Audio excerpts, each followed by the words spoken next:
పరంపరే silks లో anniversary day sale కళ్యాణం కమనీయం ఆఫర్ జూలై 1 నుంచి జూలై 30 వరకు 50% ఆఫ్. మురళి విజయ్, దినేష్ కార్తిక్ ఒకప్పుడు ప్రాణ స్నేహితులు వీళ్ళిద్దరు. ఆ తర్వాత దినేష్ కార్తిక్ భార్యని పెళ్లి చేసుకొని విజయ్ నమ్మక ద్రోహం చేసి దినేష్ కార్తిక్ వెన్నుపోటు పొడిచిన నేపథ్యంలో ప్రాణ స్నేహితులు కాస్త బద్ధ శత్రువులుగా మారారు. మనందరికీ తెలిసిందే, దినేష్ కార్తిక్ జీవితంలో అత్యంత దారుణమైనటువంటి ఘటన ఏదైతే ఉందో అది తన భార్య తనను ప్రాణ స్నేహితుడిగా భావించినటువంటి వ్యక్తి ఇద్దరు కలిసి తనను మోసం చేసి వెళ్ళిపోయి పెళ్లి చేసుకోవడం. ఆ ఘటన తర్వాత ఇన్ని రోజులకు దినేష్ కార్తిక్, మురళీ విజయ్కి సంబంధించిన ఒక అంశం ఇప్పుడు హాట్ టాపిక్గా మారింది. భారత క్రికెట్ చరిత్రలో ఒకప్పుడు అత్యంత వివాదాస్పదమైనటువంటి ఈ ఇద్దరు ప్రాణ స్నేహితుల మధ్య చిచ్చురేపిన ఆ ఘటన ఇప్పుడు దశాబ్దం తర్వాత మళ్ళీ తెరపైకి వచ్చింది. ఒకప్పుడు కలిసి ఆడిన ప్రాణ స్నేహితులు ఆ తర్వాత బద్ధ శత్రువులుగా మారారు. 12 ఏళ్లుగా ఒకరి ముఖం ఒకరు చూసుకోలేదు, ఒకరి గురించి ఒకరు మాట్లాడుకోలేదు. కానీ సడన్గా ఒక పబ్లిక్ ఈవెంట్లో వందలాది మంది ముందు ఒకప్పటి తన స్నేహితుడిని తలుచుకొని మురళి విజయ్ ఇప్పుడు కన్నీరు కార్చారు. దినేష్ కార్తిక్ పేరు చెబుతూ వేదికపై ఎమోషనల్ అయ్యాడు విజయ్ మురళి. అసలు ఆ రోజు మురళి విజయ్ ఏమన్నాడు? 12 ఏళ్ల క్రితం వీరిద్దరి మధ్య జరిగిన ఆ చేదు ఘటన ఏంటి? దశాబ్దం తర్వాత ఈ కోల్డ్ వార్కి ముగింపు పడబోతుందా? అసలు ఏం జరిగిందో పూర్తి వివరాలు తెలుసుకునేటువంటి ప్రయత్నం చేద్దాం. ఇటీవల తమిళనాడు క్రికెట్ అసోసియేషన్ వార్షికోత్సవ కార్యక్రమం చెన్నైలో ఘనంగా జరిగింది. ఈ కార్యక్రమానికి హాజరైన భారత మాజీ ఓపెనర్ మురళి విజయ్ మైక్ అందుకున్నాడు. అందరూ అతను క్రికెట్ గురించి మాట్లాడతారు అనుకున్నారు. కానీ విజయ్ ఊహించని విధంగా తన పర్సనల్ లైఫ్ గురించి మాట్లాడడం మొదలుపెట్టి అందరిని ఆశ్చర్యపరిచాడు. నేను దినేష్ కార్తిక్ గురించి ఇక్కడ మాట్లాడాలనుకుంటున్నాను అని మొదలుపెట్టిన మురళి విజయ్ ఆ తర్వాత ప్రసంగించాడు. ఇది వినడానికి కాస్త వింతగా అనిపించవచ్చు, కానీ నేను చిన్నప్పటి నుంచి అతన్ని చూస్తున్నాను. తమిళనాడు క్రికెట్ చరిత్రలోనే డీకే అత్యుత్తమ బ్యాటర్, వికెట్ కీపర్. అతను నా ఆప్త మిత్రుడు. నాన్ స్ట్రైకర్ ఎండ్లో ఉండి డీకే ఆటను ఎన్నోసార్లు ఎంజాయ్ చేశాను.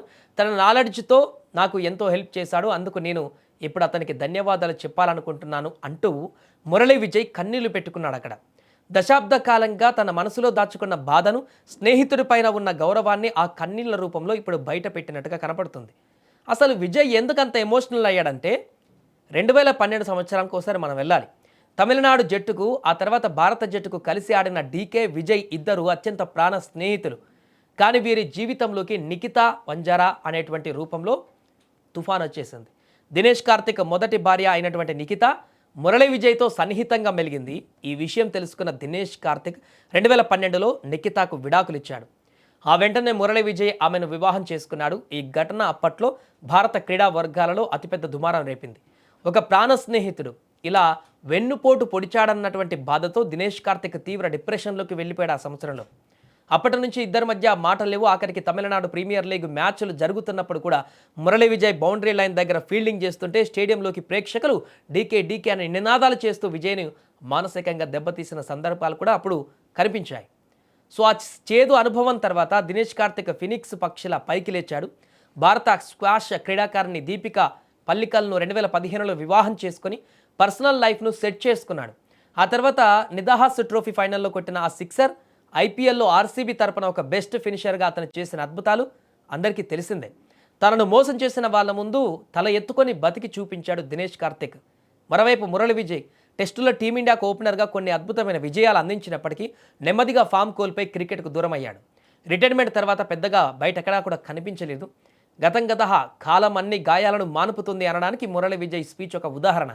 ఏళ్లుగా తనలో ఉన్న గిల్టీ ఫీలింగ్ను పక్కన పెట్టి వందలాది మంది ముందు ఒకప్పటి తన స్నేహితుడి గొప్పతనాన్ని కీర్తించడం నిజంగా ఇది ఒక స్పోర్టివ్ స్పిరిట్ అని చెప్పాలి.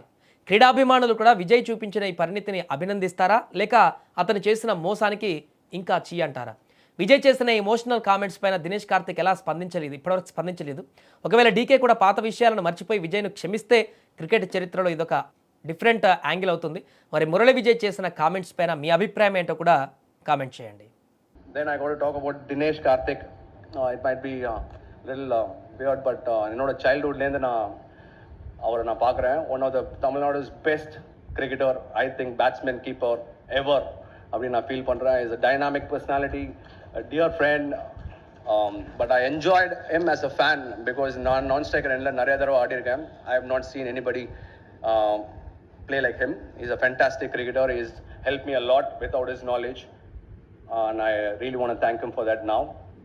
அண்ட் ஆர் அஸ்வின் அஃப்கோர்ஸ் அவங்க அப்பாவோட ரவிச்சந்திரன் இருக்காரு இங்கே பார்த்தேன். அவர் வந்து ஒரு தடவை 4:45க்கு நம்ம சென்ட் ப்ராக்டிஸ் இருக்கும்போது அவர் பைக்கில் வந்தார், நான் ஸ்கூட்டியில் போயிட்டு இருக்கும்போது நிறுத்தினார். தம்பி நீ வந்து இவரை விட்டுரு, நான் வந்து எனக்கு வேலைக்கு போகணும் அப்படின்னு சொன்னார்.